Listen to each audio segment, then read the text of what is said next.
Welcome to the Market Alert for Monday, the 12th of August 2019. So on Friday, US stock shrugs off China tensions, but bonds and gold soar most in years.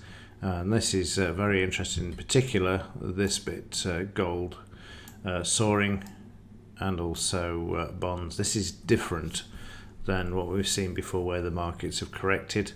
Gold has been moving up, and we'll have a look at this in just a bit. I'm just downloading the data for it, and it's going to be interesting to see, because it is different. There's a lot more going on in the background than there would be in a normal correction at the moment, and also, of course, the lunacy of increasing interest rates when unemployment is its lowest level, and the stock market's was just come off its all-time highs. It's just beggars belief, but there you go. So let's have a look, see what the markets did on Friday. We'll start off with the Dow. Let's start with the daily chart. You can see Friday was fairly quiet. There was no news on Friday, and the overnight market's also the same at the moment, sitting at the 76% retracement there. A bit more volume on Friday than there was on Thursday, interestingly enough, which shows a bit of selling pressure around for the market. If prices do move higher, this is your next upside target as far as the fibs are concerned, 26,673. Watch this area. It'll also coincide with the 50-bar moving average there as well. So during Friday's session, the market attempted to move higher, failed to do so. And then we saw the selling coming into the market and prices moving lower, with some profit taking as the market covered the shorts there and also took profits. Eventually the market traded sideways, and then we see prices move higher again. We see also taking out the 200-bar moving average as the plunge protection team stepped in, and all of the selling was absorbed. And then we see the market move back to the upside, basically where it started in the main session there, off the high.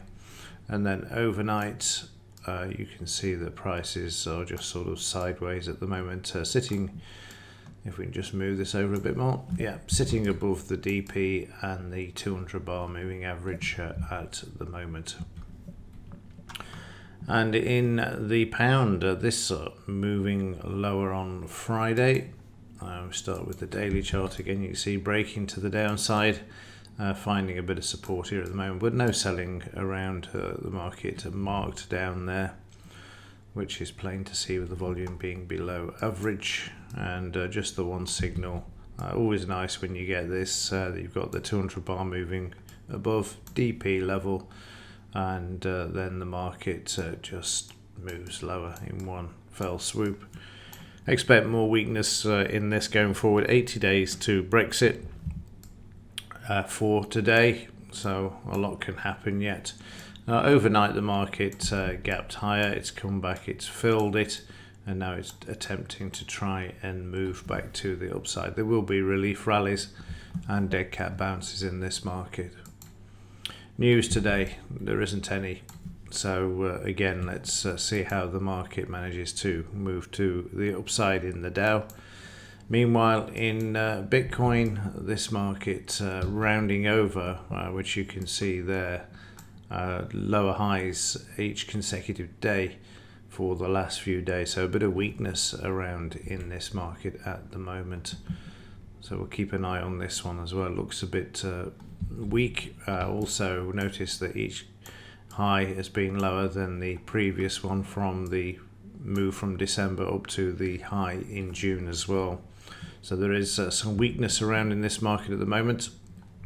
Only way this can move around is a sharp move back to the upside, but at the moment we're going into holiday season as well. Keep this in mind. Also, traders away. It's the start of the sort of vacation period for traders this week onwards until September, so watch this as well. And there we've got the 4-hour chart. You can see sideways also, and a bit closer You see some volatility overnight. Yesterday wasn't too bad, but a bit spiky. But for a Sunday, very interesting day there. But at the moment, as I say, I would stand aside until it evens out a bit more. And we see a bit more in the way of range. The 200 bar moving average, though, could be a useful area to pick up a few points. But say if you stand back and have a look, you can see at the moment we're just sort of stuck in a bit of a sideways consolidation phase with this market. See how things shape up today, and take a view tomorrow with regards to this one. A few other things to look at. The DAX below the 200 bar moving average in the hourly chart. So not the DAX, sorry, the Deutsche Bank share price. And implied volatilities. Let's have a look at this in a bit more detail. We're up from 1439 to 1543 on Friday. So the implied volatility and options traders are also saying, I'm not convinced of this move yet, and starting to bring prices back towards the upside as far as options are concerned. And when you step back and look, we can see that we're below the 20 bar moving average on the implied for the prices, and we're above on the implied. So again, this at the moment saying there is still weakness in this market and the potential for a move back towards the downside there. You can see there we've got this is also an interesting bar, as I've also mentioned. So again, always keep these subtle bits and pieces in mind. And let's just see if I can get you a gold chart. Okay, let's have a look at the price of gold. We'll use the weekly chart because we can see a lot more on this. Let me just get rid of a few bits and pieces off here. We'll leave the 200 bar moving average on because it gives you the long-term perspective there. So yeah, if we have a look here, we can see that all the way from 2011, the price of gold was forced down. You can see this all the way through until 2016, but was then still pushed back, and also back in 2018. But from sort of April of last year, the market has managed to make its way back.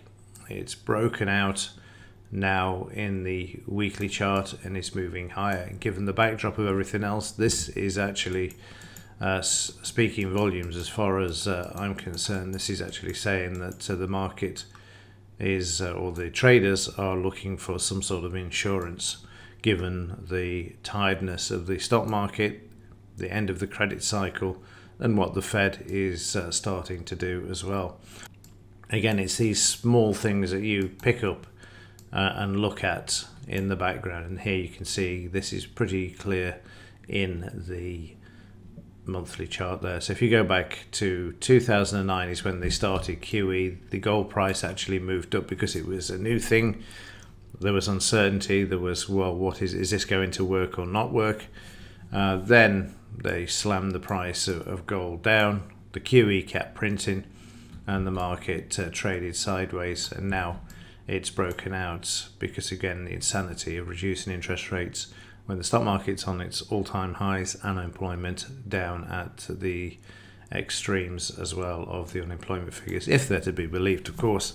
But given that's what they're spouting and churning out at the moment, obviously the market doesn't believe it, because you can see here that we've gone through all of these resistance levels here over the last few months as well. So let's just get rid of a few of these. You can see how the market came back to 76% there in the monthly chart in 2018, and then we've seen the price move higher. So this is the all-time high for the gold price there as well, 1920. Didn't quite get to 2000 back in 2011. So if it does break this time and drives through, then we'll see 2000, no problem at all. And given the uncertainty going forward, there's no reason why we couldn't see this before the end of the year as well. So there you go. That's the gold price. That's moving higher, as is the bond prices as well. Okay, that will do it for this one. If there is anything else to let you know about, I will do during today. But otherwise, as ever, thanks for watching. See you in the next one.